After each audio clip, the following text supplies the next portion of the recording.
On peut savoir qui vous êtes? Il s'agit de Maître Sylvain Moutombo, ancien ministre délégué à la Défense nationale en charge des anciens combattants, coordonnateur national de la majorité extra-parlementaire de l'Union sacrée de la Nation, membre du Présidium de l'Union sacrée et président national du Rassemblement des démocrates tshisekédistes et leader du parti panafricaniste congolais. Vous êtes avec une forte délégation. De quoi est-il question de votre visite ici à Kamba? Nous sommes ici au nom de la grande structure où je suis le coordonnateur dénommé Camp de la Patrie. C'est une structure qui réunit plusieurs tendances de la société civile, de la politique, des syndicats et de plusieurs mouvements.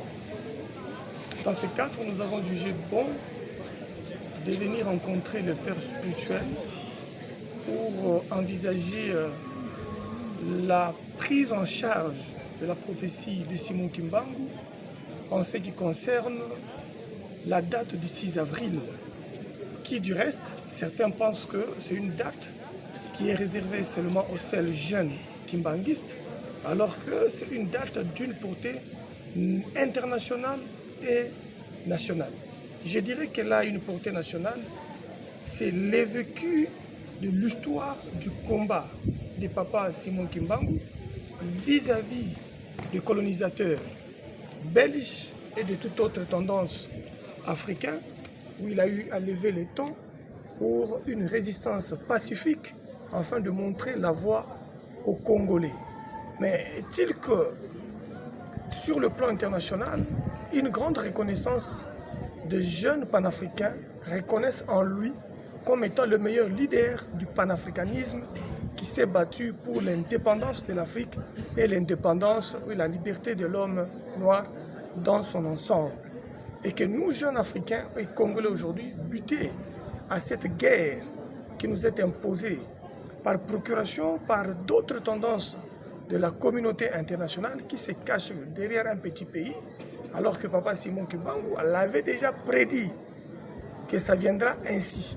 Et comme nous sommes en train de nous approcher avec la date du 6 avril, et que le président de la République, Félix Antoine Tshisekedi Tshilombo, a demandé une mobilisation générale tout à Azmit, nous nous sommes dit que nous ne pouvons pas nous commencer notre grande mobilisation sans faire un pas vers le repère de la résistance pacifique et non violente de notre pays et venir épuiser, ou alors puiser, dis-je, cette bénédiction, cette force et d'autres instructions par le Père spirituel, afin de prendre la date du 6 comme un grand modèle de résistance pour tous les jeunes africains, soutenant le FARDC, soutenant le Wazalendo, demander aussi aux spirituels de toute tendance de se réveiller, de s'agenouiller encore davantage pour notre armée, pour notre République et pour toute la jeunesse, afin qu'ils puissent se réveiller davantage, comme papa Simon Kimbangu s'était réveillé, pour que nous protégeons ainsi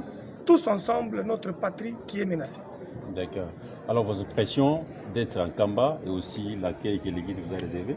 En tout cas, l'église, nous l'attendons à distance. Il faut palper du doigt pour voir comment est-ce que les kimbanguistes sont hyper organisés.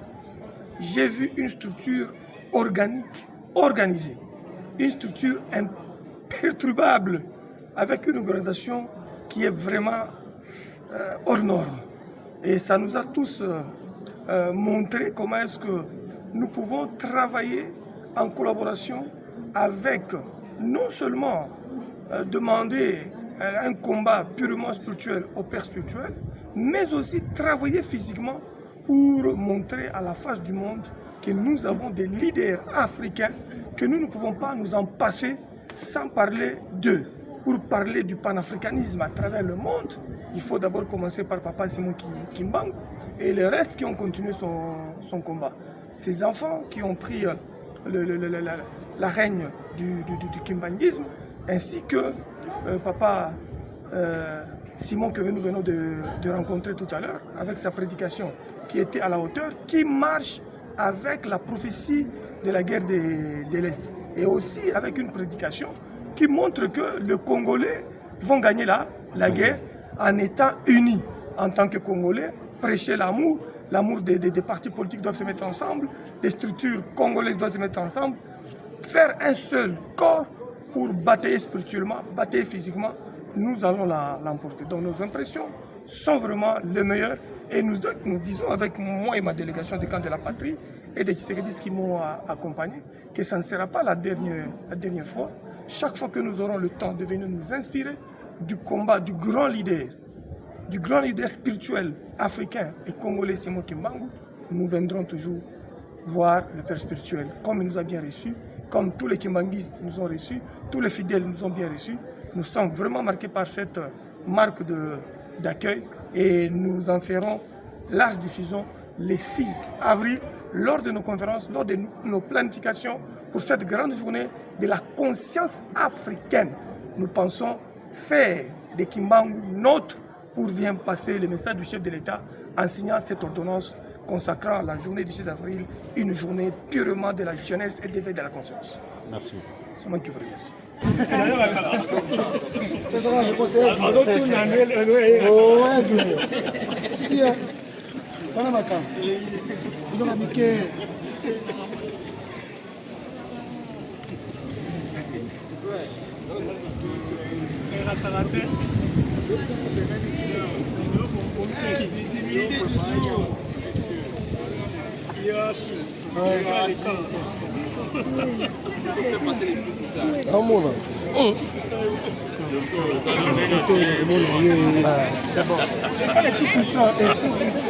Salut tout.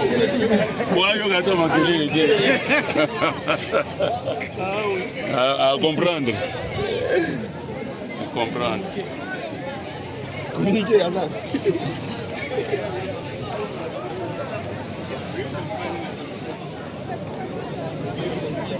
Thank you.